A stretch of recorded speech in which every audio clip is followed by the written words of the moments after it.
Magandang araw, Pilipinas! Ako si Zairine Parsad. Welcome po to this week's episode ng Pulsong Pinoy.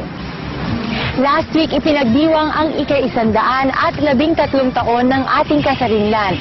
Naging makahulugan at makulay ang okasyon sa pagtaas ni Pangulong Aquino sa bandila ng Pilipinas sa mismong bintana ng bahay ni General Emilio Aguinaldo, kung saan unang ipinahayag ang araw ng ating kalayaan. Ngunit hindi pa dyan nagtatapos ang ating selebrasyon dahil isa na namang malaking okasyon ang magaganap sa ating kasaysayan. Ito ang ika-150 taong kaarawan ng ating pambansang bayani na si Dr. Jose Rizal. Ngunit sino ba talaga si Rizal at paano nga ba siya naging bayani? Yan ang ating aalamin sa Kultura at Kasaysayan.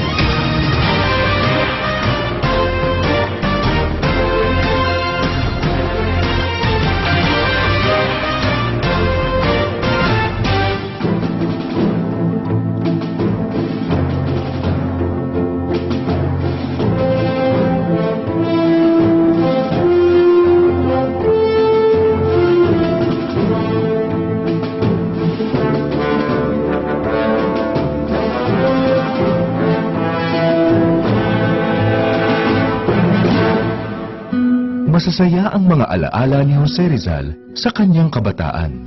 Tulad ng mga normal na bata, mahilig din siyang maglaro. Sa katunayan, ipinagpatayo siya ng kanyang ama ng isang maliit na bahay kubo sa kanilang hardin, kung saan siya naglalaro o di kaya'y pinagmamasdan ang kagandahan ng kalikasan. Sabi sa mga kwento, sadyang mahilig si Rizal sa sining. 5 taon pa nga lang siya noon. Madalas na siyang gumuhit at humubog ng iba't ibang bagay sa pamamagitan ng luwad. He was fond of arts. He performed sculptures of famous literary men in Europe. And then he was fond of making figurines. And the sisters were often joking him kung ano pinagagawa mo. Sabi ni Lolo Jose, makikita ninyo, dadating ang araw, yung ginagawa ko, irerespetuhin sa mga munisipyo. That is what I remember.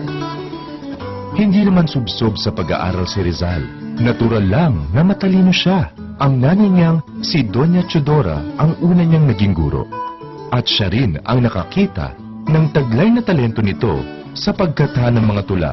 8 taong gulang siya nang isinulat niya ang una sa mga ito.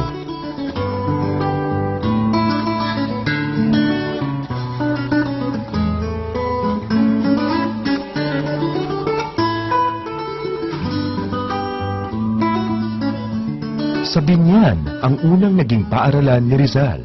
Pagkatapos ay nagpunta siya sa Maynila kasama si Pasiano para mag-aral sa Ateneo. Marahil hindi akalain ni Rizal na sa panahong ito niya makikilala ang kanyang unang pag-ibig na si Segunda Katigbak. Sa Universidad ng Santo Tomas naman siya nag-aral ng kolehiyo kung saan kinuha niya ang kursong medisina. He was a good student, was actually an excellent student, above average result. I think it's important to point out that after his preparatory course, he had to take another preparatory course for medicine, and then the medicine proper. And he was allowed to take both of these simultaneous. He took more units than usual. That already shows you na talagang matalino si Rizal, and the Dominicans understood his capacity, no? Laganap ang panunupil ng mga Kastila noong kapanahunan ni Rizal. Bata pa lamang siya, batid na niya ang pagkakaroon ng diskriminasyon ng mga lahi at ang paghahari ng mga praile.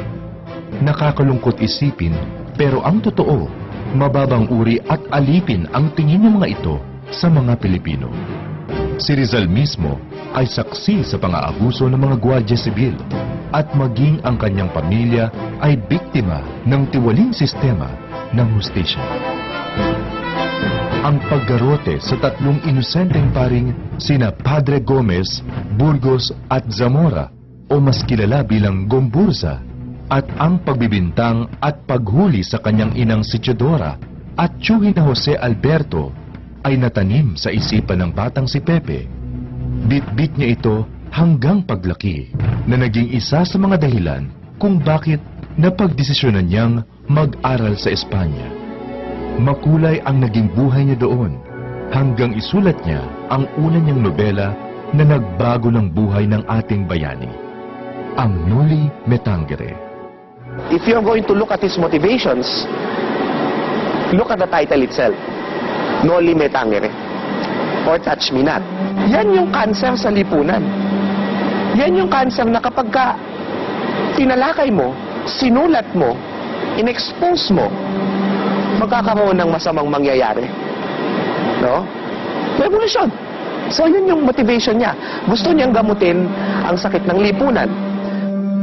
Nagdulot ng kaguluhan sa mga prayle ang Noli Me Tangere. Pero noong panahong iyon, nagpatuloy ang paglalakbay ni Rizal. Narating niya ang iba pang bansa sa Asia, Europa at maging ang Amerika. Sa panahong ito niya nakilala ang iba pang kababaihang nagpatibok ng kanyang puso. Sa Ghent sa Belgium naman, nailathala ang ikalawa niyang nobelang El Filibusterismo na lalong nagdulot ng pagkagalit sa mga Kastila. Naging espesyalista sa mata si Rizal. Napagaling niya ang mga mata ng kanyang ina at nagtayo siya ng klinika sa Hong Kong. Sa mga panahong ito niya rin itinatag ang La Liga Filipina, isang samahan ng mga makabayang Pilipino. Ang pag-uwi ni Rizal sa Maynila ang simula ng pinakamalungkot na kabanata ng kanyang buhay. Sapilitan siyang dinakip at ikinulong sa Fuerza Santiago at saka ipinatapon sa dapitan.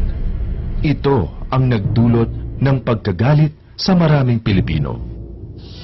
Nung papunta pa lang si Rizal dito, on his way to his exile, naisulat na niya sa pamilya na na binanggit niya na yung plano talaga niya pagdating sa dapitan ay mag-engage na siya ng agriculture, yung farming. So, nung dumating siya dito nung sa Santa Cruz Beach siya nagland, kung gabi ng July 17, inihatid po siya ng kapitan ng barko, si Captain Delgras, at may kasama 3 sundalo. At mula dun sa landing site dun sa Santa Cruz, ay dinala siya dun sa Casa Real. Dun yung Casa Real po yung yung official na bahay at opisina din ng gobernador ng distrito ng Dapitan. At inassign po siya ng isang room doon. Bayani si Rizal. Alam nating lahat yan. Pero, kadikit ng pagkabayaning ito ang iba't ibang kontrobersya.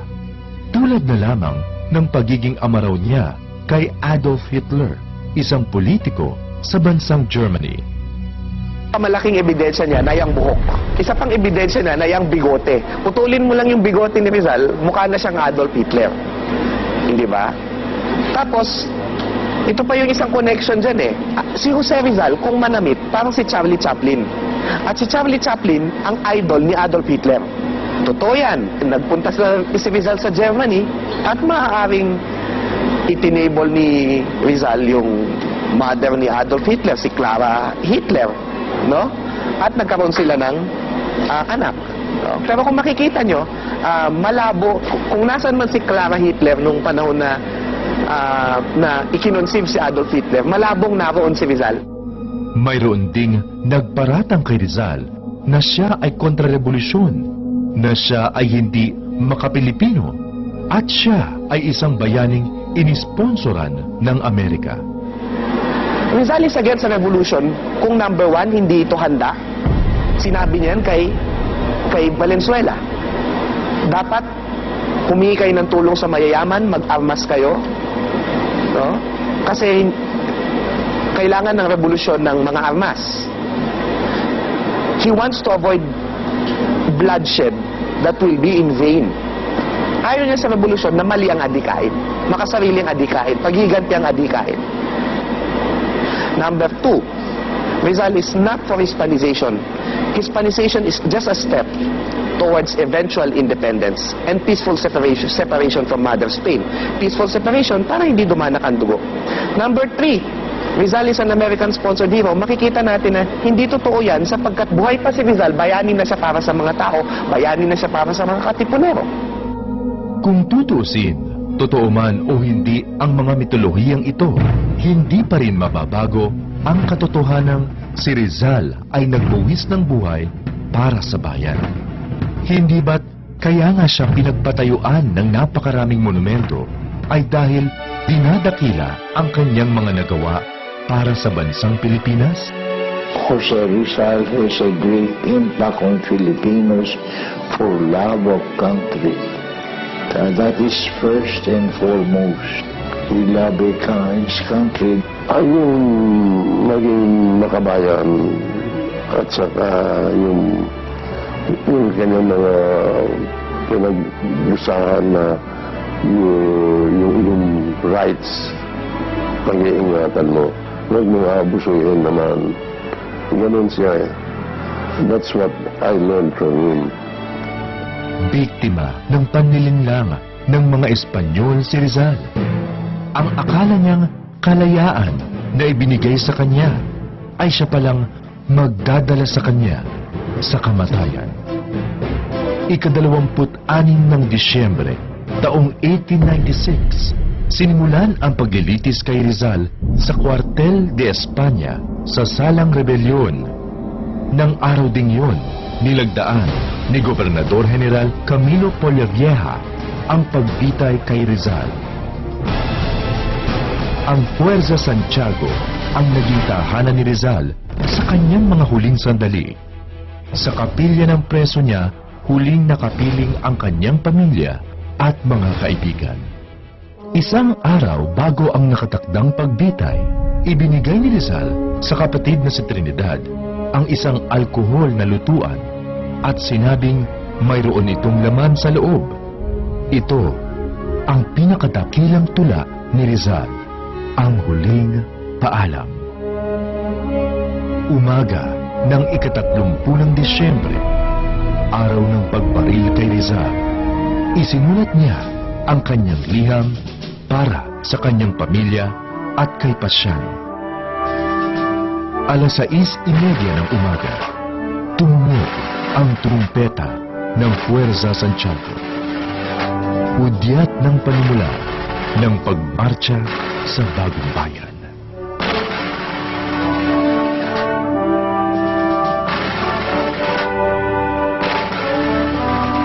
Paalam anak, magulang kapatid, bahagi ng puso't unang nakaniig, ipagpasalamat ang aking pag-alis. Sa buhay na itong lagi ng ligali, paalam na liyag, tanging kaulayaw, taga-ibang lupang aking katuwaan. Paalam sa inyo, mga minamahal, mamatay ay ganap na katahimikan.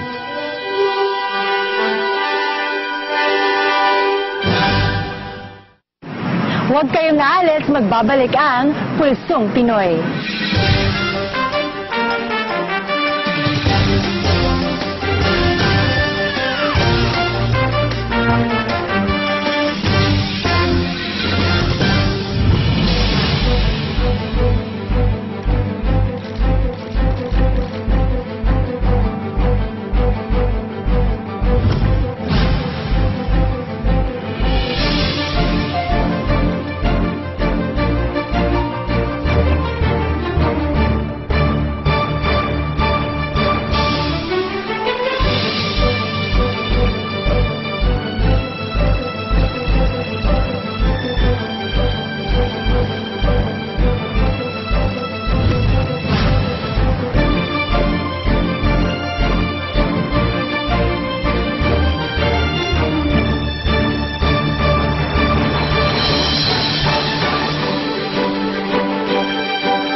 Pasukan na naman, marami sa atin ang naging abala sa paghahanda sa mga kagamitang pang-eskwela. Ngunit, ang hindi alam ng nakararami, naging abala rin ang mga chikiting at ibang mga guro sa ilang public schools sa elementary para sa pag-ayos at paghahanda ng paaralan. Panoorin niyo po ang kakaibang bayanihang naganap dito lang sa Report kay Boss.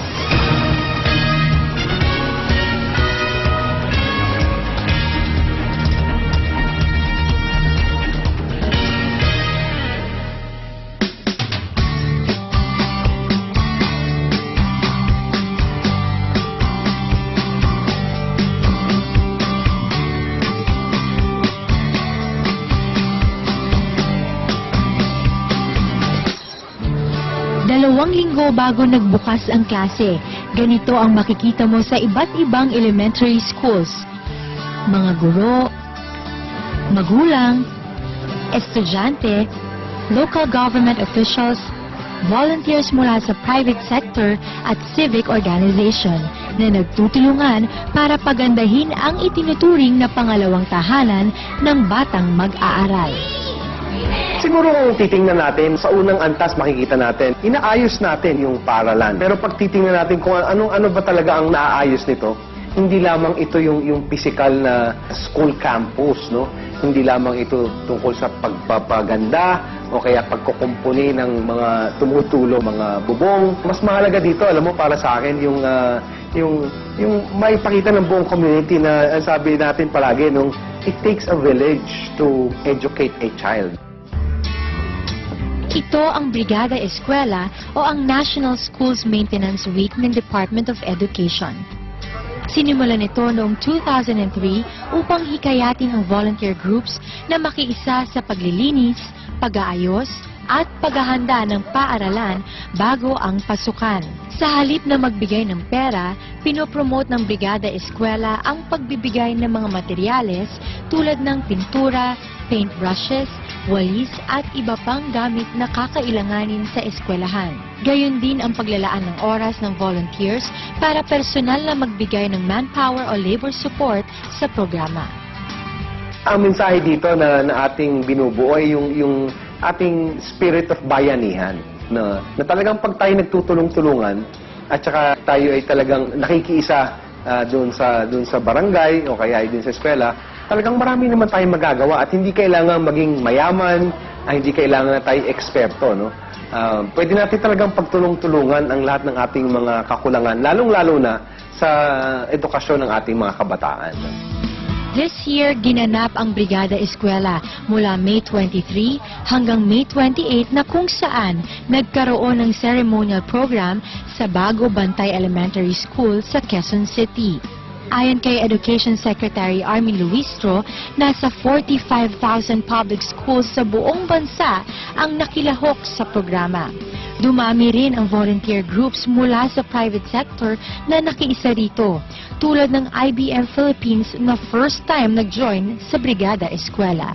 We're celebrating our 100 years, so we call it Celebration of Service or Year of Service. So each IBMer has to put some hours to do service, no, na magbo-volunteer sila. So hindi kami magkakaroon ng extravagant na celebration or party, but all of us will do service in our community, in our schools, depende yon sa skills or depende yon sa interest namin. So we call it Year of Service. And then partner naman na kami ng DepEd ever since, no, for the progression ng education. Bumisita kami sa dalawang elementary schools na inawardan bilang best implementers ng Brigada Eskwela nitong mga nakaraang taon. Isa ang Santo Cristo Elementary School sa Quezon City. Ayon kay Principal Wilma Manyo, napakalaking tulong ang ibinibigay ng kanilang school partners taon-taon para lalong gumanda at bumuti ang kondisyon ng paaralan para sa mag-aral. Brigada Eskwela last year, we were able to raise 4.8 million in kind, in services, and infrastructure. Yung mga facilities na, halimbawa, yung sa harapan na garden facade sa school, yung repair ng building, syempre hindi naman mapagkaklasihan yan kung tumutulog kapag rainy season, no? Malaking tulong yun. Tapos, kapag maganda yung ambience, mas relax at mas conducive sa pag-aaral ng mga estudyante, mas nagiging at ease sila at motivated na pumasok sa school. Higit pa doon, yung mga donated na mga books, halimbawa yung DVDs, television set na nandito sa mga rooms ng mga teachers, they aid in teaching and instruction. Talaga po nagpusa kami. Yearly yan. Once na na-inform kami na meron ng Brigada Eskwela, yung mga magkakapit-bahay kami, pupunta kami dito. Nagtutulungan kami. Parang nakabuo kami ng samahan. Naging magkakaibigan kami. Dito kasi pumapasok yung aming mga anak. And masaya po kami na naging kabahagi ng Brigada Eskwela ngayong taong ito. Actually, it is our first time. Kauna-una ang pagkakataon po namin na makabahagi sa ganitong gawain ng paglilinis at paghahanda para sa darating na pasukan. Kaya gusto namin isama yung mga anak namin. Since dito sila nag-aaral, gusto din namin na maging kabahagi nga sila dun sa preparation. And we want na maramdaman nila yung sense of ownership sa school. Na this is our school, we belong here, we want to make this beautiful, we want to improve this because this is ours. We consider this as our school talaga. Para rin po makatulong po sa paaralan namin. Tsaka wala rin po kasi akong ginagawa. Parang ginagawa ko na rin po siyang libangan. Para po pag pasukan na po namin, malinis na po yung paaralan namin. Wala na po kaming problema. Diretso aral na po.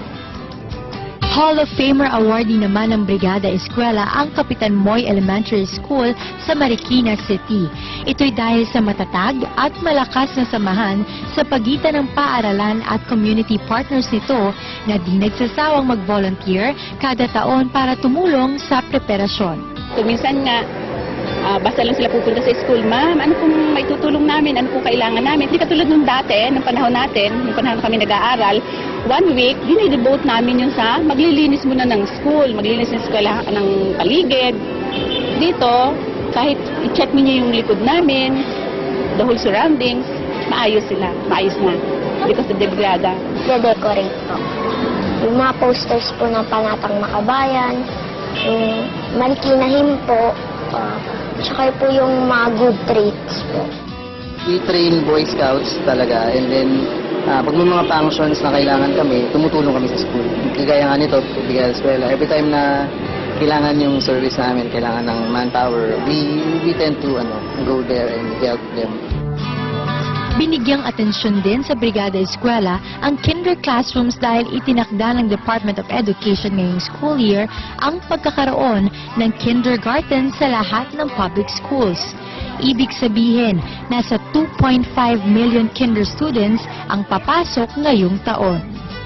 Naisip namin na isama dito sa Brigada Eskwela yung pangongolekta ng mga laruan, ng mga napaglumaang laruan, o kaya yung mga laruan na maaari nila lang ibahagi sa iba. Gusto naman natin na yung unang tapak ba ng mga 5-year-olds na pupunta sa eskwela, makikita nila, uy, maganda yung aking classroom, no? Yung ating kinder classroom, mayroong mga laruan, makulay, at sana ito na yung maging attraction sa kanila para hindi lamang tapusin yung kinder, pero ipagpatuloy nila yung kailang pag-aaral. Bukod doon sa cleaning, gagawa sila ng parang mural painting, no? Yung isa, ang theme niya is safari, yung isa is parang airplane, para naman maingganyo yung mga bata. Total mga kindergarten talaga kasi yung mga estudyante. So, as you can see, yung iba sa kanila, gumagawa ng mga parang art crafts.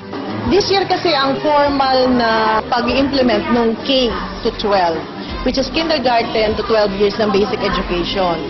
Dito sa school namin, we see to it na yung classrooms nila ay suited para sa mga estudyante, and we also give summer classes para dun sa mga maiiwan ng mga nag-preschool na sa formal schooling. Para pagdating nila ng grade 1, ready na sila para sa formal education. Depend order yan na mayroon kaming prep summer class in preparation for the K+12.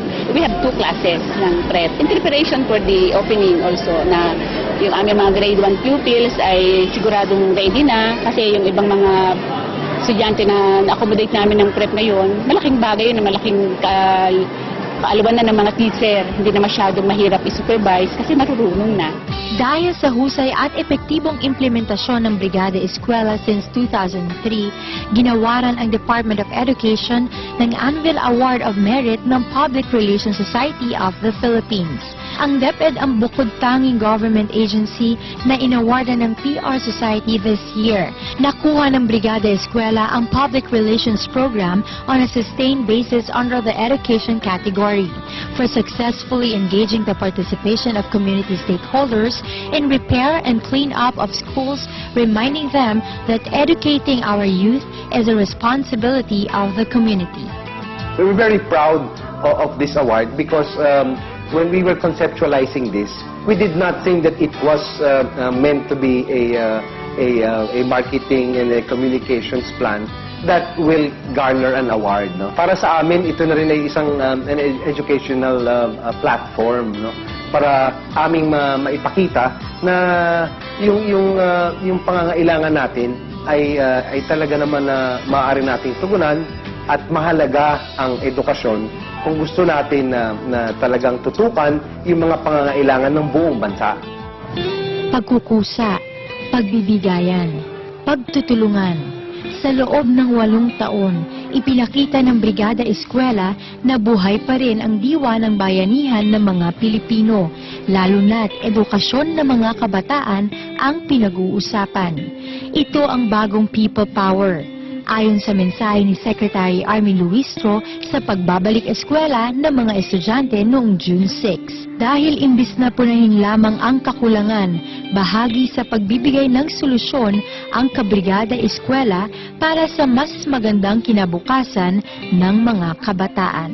Maraming salamat po mula sa Kagawaran ng Edukasyon sa lahat po ng tumulong at lahat po na nakiisa sa atin sa ating Brigada Eskwela ngayong 2011. No?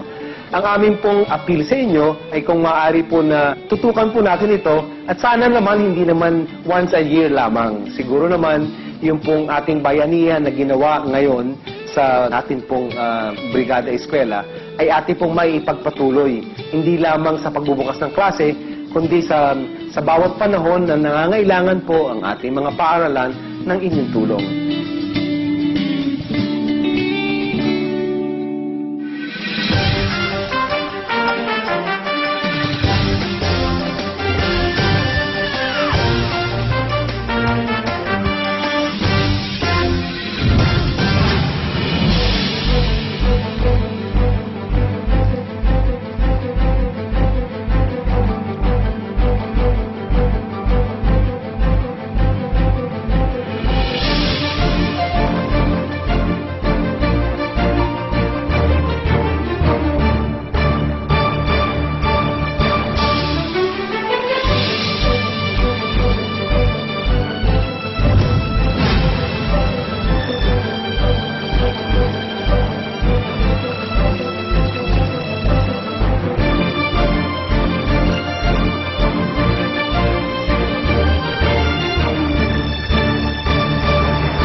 At bago matapos ang ating programa, pakinggan po muna natin ang mensahe ng ating Pangulo.